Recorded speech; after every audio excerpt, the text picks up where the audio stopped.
Bersempena dengan Bulan Kebangsaan, ayuh kita teruskan semangat kibar jalur gemilang dan eratkan perpaduan. Malaysia Madani, tekad perpaduan penuhi harapan.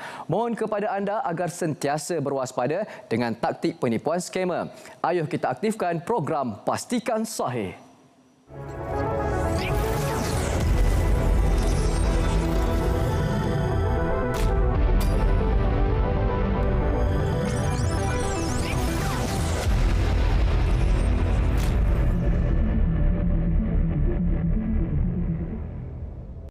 Assalamualaikum, salam sejahtera dan salam Malaysia Madani. Alhamdulillah bertemu lagi kita dalam Pastikan Sahih edisi Rabu 23 Ogos 2023 bersama saya Nadine Nordin. Kita mulakan dengan segmen Sahih.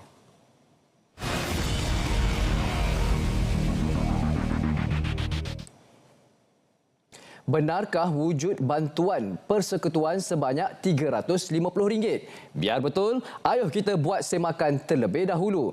Perkongsian di Facebook rasmi Jabatan Kebajikan Masyarakat berkongsi maklumat memohon agar orang ramai berwaspada terhadap maklumat palsu ini. Pihak JKM ingin memaklumkan bahawa informasi yang tular di laman sosial berkenaan bantuan AM persekutuan sebanyak RM350 sebulan Ogos adalah palsu. Orang ramai nasihatkan untuk mendapatkan maklumat yang tepat mengenai bantuan JKM di laman portal rasmi JKM sahaja, iaitu di www.jkm.gov.my untuk mengetahui maklumat yang lebih lanjut dan sahih. Seterusnya, pihak JKM turut berkongsi mengenai infografik mengenai prihatin kasih. Antara kandungan maklumat palsu ini adalah kononnya penerima prihatin kasih telah dikenal pasti dan dipilih melalui data Jabatan Kebajikan Masyarakat serta sistem e-kasih. Awas semua, jangan mudah terpedaya dengan maklumat palsu ini. Pihak JKM ingin memaklumkan bahawa informasi yang tular di laman media sosial seperti infografik ini adalah palsu. Orang ramai dinasihatkan untuk mendapatkan maklumat yang tepat mengenai bantuan JKM di laman portal rasmi JKM sahaja. Sila layari laman sesawang www.jkm.gov.my untuk mengetahui maklumat yang lebih lanjut. Kami bawakan berita yang sahih buat anda, iaitu seramai 10 individu cedera dengan 3 daripadanya parah selepas bot yang dinaiki mereka meletup di kedudukan 7.6 Batu Nautika, Timur Laut, Pulau Pemanggil, Johor. Kira-kira pukul 11.50 pagi semalam 22 Ogos 2023. Pengarah Zon Maritim Mersing, Komander Maritim Suhaizan Saadin berkata, kesemua mangsa berumur 32 hingga 48 tahun sedang dalam perjalanan dari Mersing ke Pulau Au. Siasatan awal mendapati letupan berlaku pada bahagian lantai bot. Insiden menyebabkan seorang lelaki dan 2 wanita cedera parah, manakala 4 wanita dan seorang lelaki cedera ringan, masing-masing pada bahagian kaki. Selain itu, 2 lelaki yang mengendalikan bot terbabit juga cedera ringan. Kesemua mangsa diberi rawatan awal di lokasi kejadian sebelum dibawa ke Hospital Mersing menaiki bot awam dan bot perkasa 44 milik Maritim Malaysia. Punca letupan sedang disiasat dan operasi menyelamat turut dibantu polis marin, orang awam serta komuniti maritim. Kita ikuti kenyataan media pengarah Jabatan Siasatan Jenayah mengenai siasatan terhadap pemilik atau pengendali akaun Facebook Arun Doramsami berhubung kenyataan jelek terhadap Yang Amat Berhormat Perdana Menteri melalui hantaran Facebooknya pada 18 Ogos 2023. Pada 21 Ogos, pemilik Facebook berkenaan telah dipanggil ke Unit Siasatan Jenayah Terkelas, Bahagian Pendakwaan Undang-Undang Kurungan D5 Jabatan Siasatan Jenayah Bukit Aman bagi rakaman percakapan dan membantu siasatan, dan tindakan tegas akan diambil terhadap mana-mana pihak yang bertindak dalam apa jua cara sehingga menjejaskan ketenteraman awam dan keselamatan negara. Kes masih di peringkat siasatan dan orang ramai nasihatkan agar tidak membuat sebarang spekulasi. Siasatan dijalankan di bawah Seksyen 14 Akta Kesalahan Kecil 1955, Seksyen 504 Kanun Kesesaan dan Seksyen 233 Akta Komunikasi dan Multimedia 1998. Berita sahih seterusnya kami bawakan adalah Polis Selangor menawarkan diskaun saman trafik sebanyak 50% sempena PDRM Selangor Merdeka Ride and Carnival 2023 yang berlangsung di Stadium Shah Alam Sabtu ini. Ketua Polis Negeri Datuk Hussein Omar Han berkata, kaunter saman trafik itu antara yang akan menjadi tumpuan utama pengunjung pada hari tersebut. Diskaun 50% untuk saman terpilih kecuali saman melibatkan kes mahkamah dan saman tidak boleh dikompaun, iaitu yang tidak boleh diberi diskaun seperti saman kemalangan, saman timbang berat, saman bicara mahkamah, saman potong queue iaitu potong barisan, saman guna lorong kecemasan, saman melanggar lampu merah, saman potong garisan berkembar, ubah suai exhaust dan saman op selamat. Tawaran melibatkan saman seluruh Malaysia. Kaunter dibuka bermula pukul 7 pagi hingga 7 malam. Beliau berkata, penganjuran julung kali itu dapat mengeratkan silaturahim dan suasana harmoni antara polis dengan masyarakat dalam semangat Bulan Kebangsaan. Seiring slogan polis iaitu polis dan masyarakat berpisah tiada. Raja Muda Selangor, Tengku Amir Shah Sultan Sharafuddin Idris Shah juga dijangka akan turut serta dalam kayuhan tersebut serta merasmikan karnival berkenaan. Pelbagai aktiviti menarik turut diadakan seperti senam robik, persembahan unit berkuda, pameran seni mempertahankan diri, pameran kereta dan motosikal klasik, food truck, petting zoo, persembahan artis tempatan, cabutan bertuah dan sebagainya. Kami bawakan maklumat seterusnya berkenaan penutupan jalan di Persiaran Perdana Presin 3 Putrajaya. Untuk makluman semua, laluan dari persimpangan Jalan Pembangunan ke persimpangan Jalan Kemerdekaan Presin 3 akan ditutup sepenuhnya di kedua-dua arah bermula 21 hingga 31 Ogos 2023 bagi persediaan logistik Hari Kebangsaan 2023. Sumbangan itu, laluan dari persimpangan Jalan Pembangunan ke persimpangan Jalan Kemerdekaan Presin 3 akan ditutup sepenuhnya di kedua-dua arah kepada semua pengguna jalan raya. Pengguna jalan raya yang melalui kawasan berkenaan dimohon untuk berhati-hati dan mematuhi papan tanda keselamatan serta kaki tangan yang bertugas untuk perjalanan yang lancar dan selamat. Penonton, zaman skamer di mana siapa sangka nak kerja pun boleh kena tipu ataupun scam. Oleh itu, ayo fahami tips ini untuk kongsikan kepada yang lain supaya mereka juga tidak menjadi mangsa tipu kerja kosong. Pertama, skamer mengiklankan peluang pekerjaan dengan gaji lumayan atau imbuhan menarik di media sosial atau aplikasi seperti WhatsApp dan Telegram. Kedua, iklan tersebut akan membawa mangsa ke platform atau laman sesawang palsu untuk memperdaya mangsa. Ketiga, mangsa seterusnya diminta untuk membayar caj pendaftaran atau pengurusan bagi permohonan jawatan kosong. Keempat, satu sesi temuduga akan dijalankan bagi memperolehi maklumat peribadi mangsa. Kelima, skamer kemudiannya menjanjikan bidang tugas yang mudah dengan gaji yang lumayan.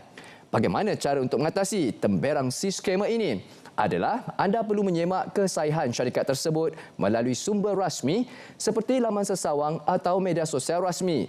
Lakukan penyidikan menyeluruh mengenai syarikat dan pekerjaan yang ditawarkan. Jangan sesekali bayar cas pendaftaran atau bayaran lain sebelum mendapat pekerjaan. Jangan kongsi maklumat peribadi anda seperti nombor kad pengenalan atau nombor akaun bank serta berhati-hati dengan pertanyaan mencurigakan atau permintaan maklumat sensitif semasa temuduga. Jom kita ketahui apakah etika dan syarat penggunaan logo halal di Malaysia. Hanya menggunakan logo halal yang diluluskan pihak JAKIM atau Badan Persijilan yang diiktiraf JAKIM sahaja. Perlu mempamerkan logo halal dalam iklan makanan, minuman, barang atau perkhidmatan yang ditawarkan. Menggunakan logo halal yang masih dalam tempoh sah sahaja. Reka, bentuk dan saiz logo halal yang digunakan menepati saiz dan spesifikasi yang didaftarkan di bawah Akta CAP Dagang 1976 JAKIM atau MAIN. Hentikan spekulasi, hapuskan berita yang tidak pasti. Tak pasti, jangan kongsi. Pastikan Sahih berat seketika kembali selepas ini dengan segmen semasa.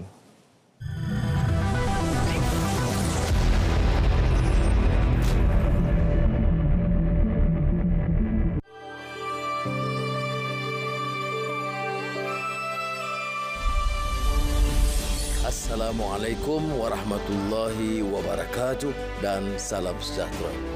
Saudara-saudari rakyat Malaysia tercinta, 31 Ogos 1997 dan berikutnya 16 September 1993. Itu dua hari keramat bagi negara kita.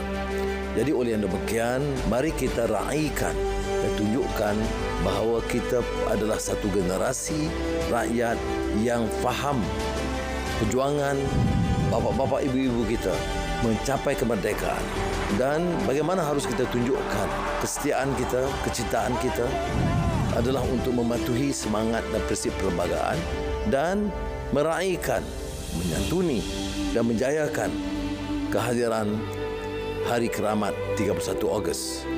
Saya syorkan mulai sekarang sehingga 31 Ogos Hari Kemerdekaan Negara dan seterusnya Hari Malaysia 16 September, kita kibarkan jalur gemilang dengan megah di setiap kenderaan, di setiap jabatan, di rumah, di mana sahaja untuk menunjukkan bahawa Malaysia sekarang bangkit sebagai negara yang bersatu padu, yang punya cita-cita dan yang punya idealisme untuk menghayati semangat kemerdekaan itu.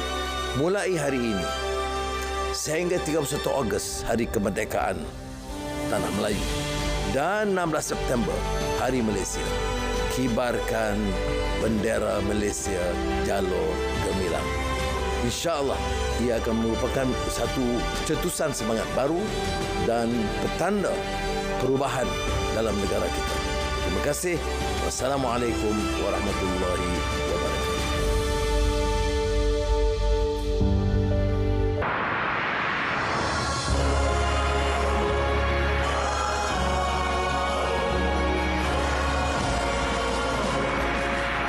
Siaran langsung Hari Kebangsaan 2023. RTM membawakan kepada anda siaran secara langsung bersempena perbarisan dan perarakan sambutan Hari Kebangsaan 2023 pada ketetapan berikut. Malaysia Madani, tekad perpaduan, penuhi harapan.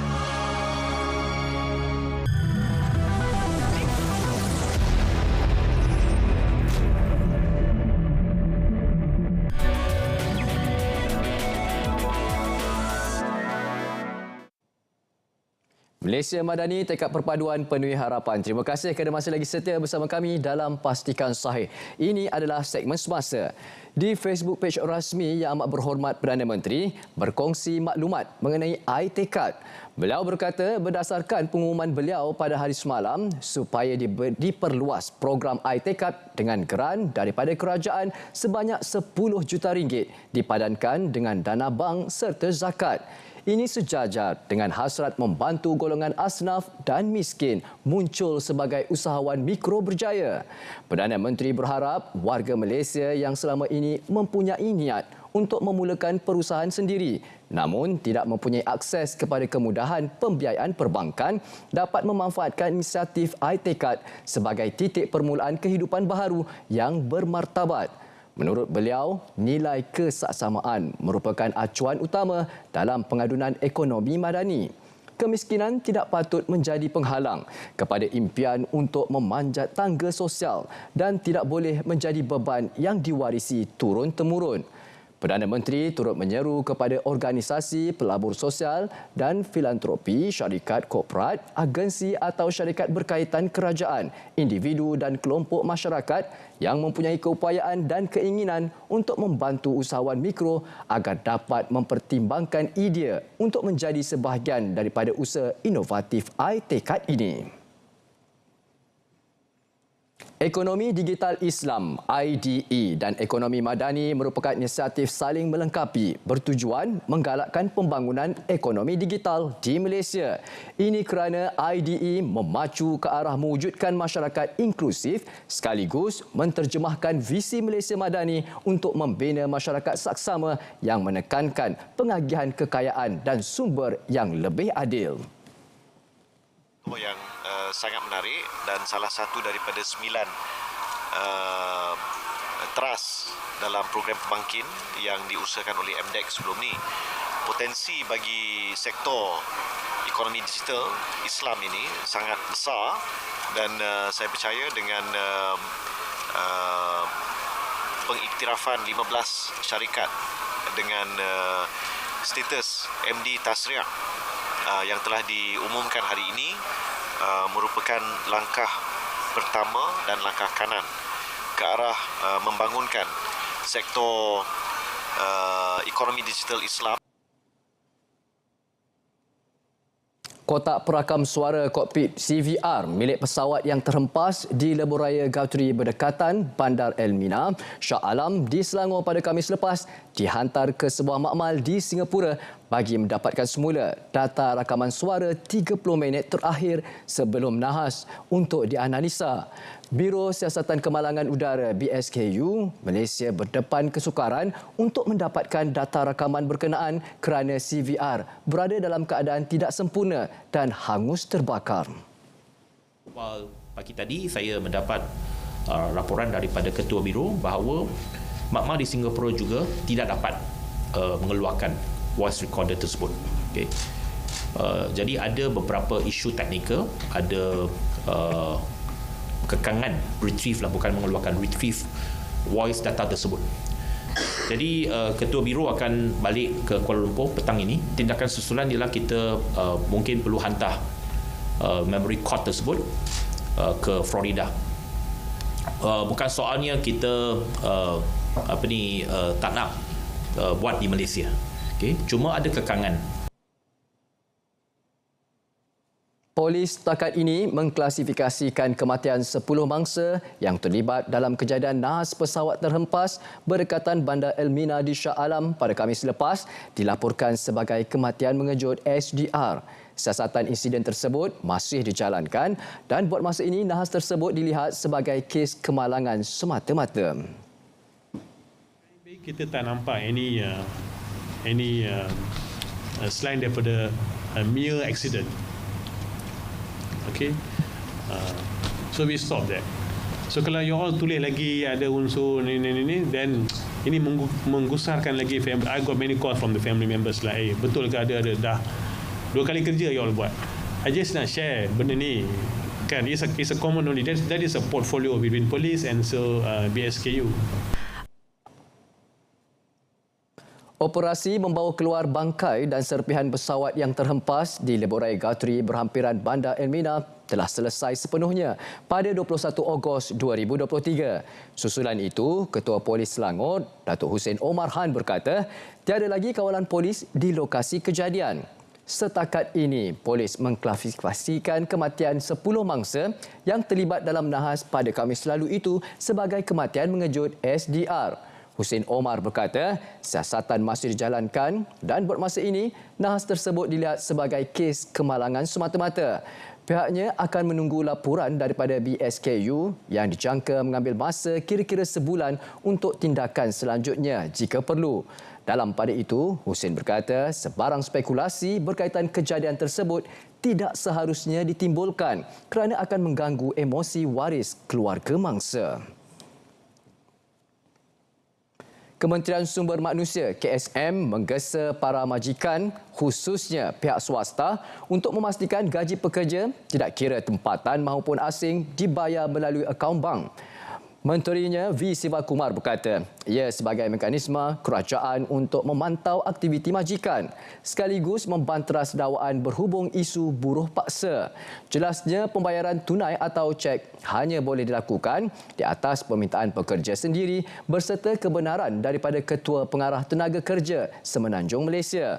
Beliau berkata isu ini adalah sangat sensitif yang boleh menjatuhkan imej negara. Oleh itu, kerajaan sangat prihatin dalam memastikan tidak ada mana-mana majikan yang tergolong dalam kategori ini yang dikatakan mereka terlibat dalam buruh paksa. Mengulas lanjut, beliau berkata, majikan yang tidak mematuhi undang-undang tersebut berhadapan denda tidak lebih RM50,000 bagi satu kesalahan. Kementerian Dalam Negeri KDN akan melaksanakan projek rintis menempatkan kanak-kanak berusia 18 tahun ke bawah yang berada di depoh tahanan imigresen ke sebuah premis jagaan lebih baik dan kondusif dalam masa terdekat. Menterinya, Datuk Seri Saifuddin Nasution Ismail berkata, sebagai permulaan seramai 80 orang kanak-kanak akan dipindahkan ke lokasi terbabit yang terletak di Nilai Negeri Sembilan. Ia melibatkan Depot Tahanan Imigresen di Bukit Jalil, Semenyih dan Lapangan Terbang Antarabangsa Kuala Lumpur KLIA. Pelaksanaan projek itu membabitkan Jabatan Imigresen Malaysia dan Jabatan Sukarelawan Malaysia.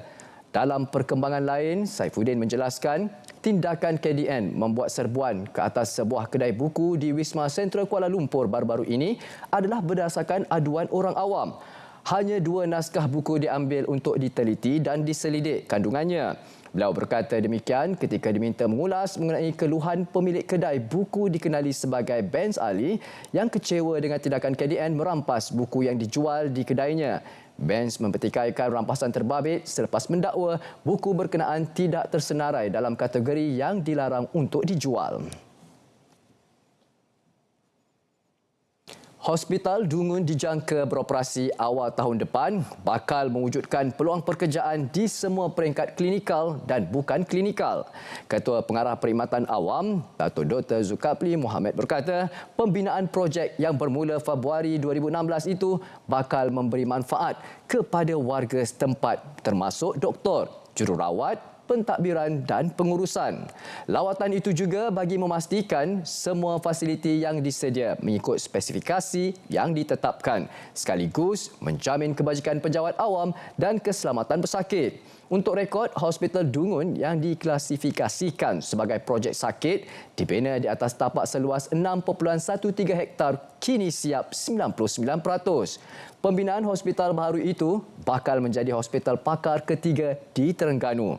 Hospital tersebut mampu mencapai kapasiti 110 katil dengan 10 kepakaran melibatkan kos RM125 juta. Seorang kanak-kanak perempuan berusia 9 tahun maut akibat tercekik buah rambutan dalam kejadian 21 Ogos 2023. Ketua Polis Daerah, Deputi Superintenden Nur Zamri Abdul Rahman berkata, mangsa dikenali sebagai Nur Iman Fitriah disahkan meninggal dunia oleh Klinik Kesihatan Pekan Tajau sekitar pukul 8 malam. Doktor di klinik terbabit mengeluarkan buah rambutan daripada mulut mangsa sebelum jenazah dibawa ke Hospital Jengka untuk bedah siasat. Hasil bedah siasat mengesahkan kematian mangsa akibat saluran pernafasan tersumbat disebabkan oleh sesuatu objek. Polis mengklasifikasikan kematian mangsa yang beralamat di Kampung Sungai Ling Luar sebagai mati mengejut. Jenazah mangsa yang juga murid tahun 3 dari Sekolah Kebangsaan Paya Pasir itu selamat dikebumikan di tanah perkuburan Bukit Cempedak pagi semalam. Baik penonton, pastikan saya berehat sekali lagi kembali selepas ini di minit-minit yang terakhir untuk segmen yang terakhir iaitu segmen notifikasi. Jangan ke mana-mana.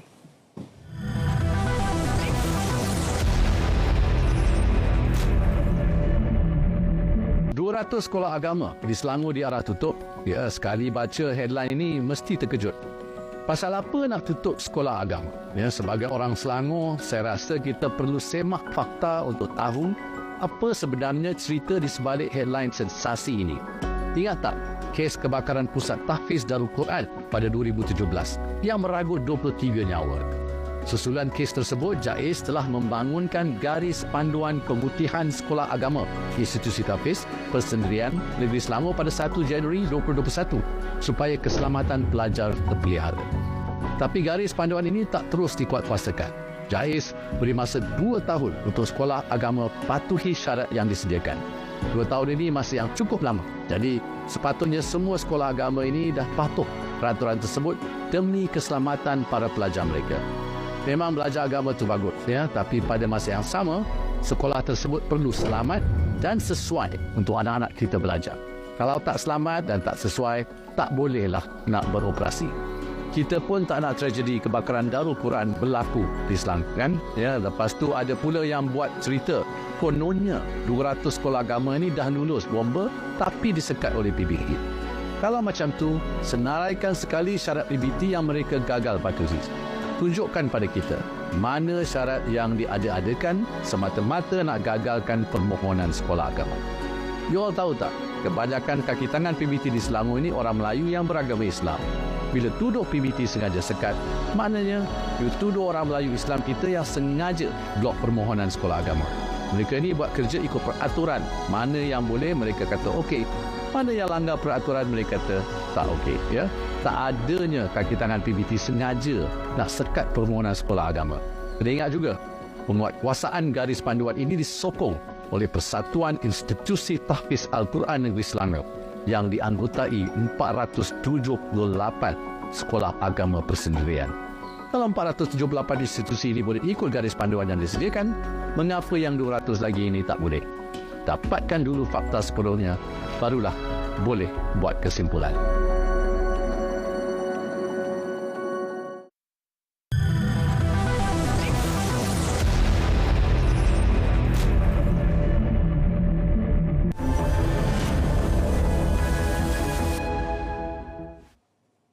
Kembali lagi bersama kami dalam Pastikan Sahih, dan di minit-minit yang terakhir ini seperti biasa kami bawakan segmen notifikasi di mana kami akan war-warkan kepada anda maklumat yang perlu anda ketahui dan sertai. Ayo kita mulakan dengan maklumat ini, iaitu bintang RTM. Ayo kita teruskan dengan uji bakat Zon Pantai Timur Pahang. Ya, ayo rodong-rodong keh semua datang ke mana? Hok mana yang ada kesempatan tu boleh dah datang ke RTM Pahang. Di tarikhnya bila? Tarikh uji bakat adalah pada 26 dan 27 Ogos 2023. Waktu pendaftaran bermula seawal 9 pagi hingga 6 petang. Itu adalah sesinya 9 pagi hingga 6 petang. Syarat-syarat penyertaan berumur 15 hingga 25 tahun. Warga negara Malaysia bawa salinan MyCard atau gambar terkini. Uji bakat terbuka, tidak terhad, amatur dan juga bawa muzik -1 sendiri. Ya, jangan lupa ya. Okey, dan seterusnya kita bawakan pula jualan rahmah. Untuk anda-anda yang berada di wilayah Persekutuan Labuan, bertuah sungguh. Anda dapat sertai jualan ramah ini. Di manakah tempatnya? Bagi Safemore Superstore, ya, bermula 25 hingga 27 Ogos 2023, Jumaat hingga Ahad, 9.30 pagi hingga 10 malam. Ya, dan juga manakala tempat layangan Superstore, Family Shopping Mart, Hubwat Superstore dan juga Suns Provision Shop. Ya, anda boleh hadirkan diri pada 26 hingga 27 Ogos 2023, Sabtu hingga Ahad, 9.30 pagi hingga 8.30 malam. Kita bawakan pula ini adalah Genesis 2023 Asian Japan Student Conference, Tokyo, Japan, 10 hingga 19 Disember 2023. Anda boleh scan QR code yang tertera untuk mendapatkan maklumat dan juga cara memohon. Hentikan spekulasi, hapuskan berita yang tidak pasti. Tak pasti, jangan kongsi. Pastikan Sahih untuk edisi Rabu sampai di sini saja. InsyaAllah kita akan berjumpa lagi pada hari esok 2.30 petang di saluran TV1 dan siaran serentak di saluran Berita RTM. Malaysia Madani, tekad perpaduan penuhi harapan. Assalamualaikum dan salam sejahtera.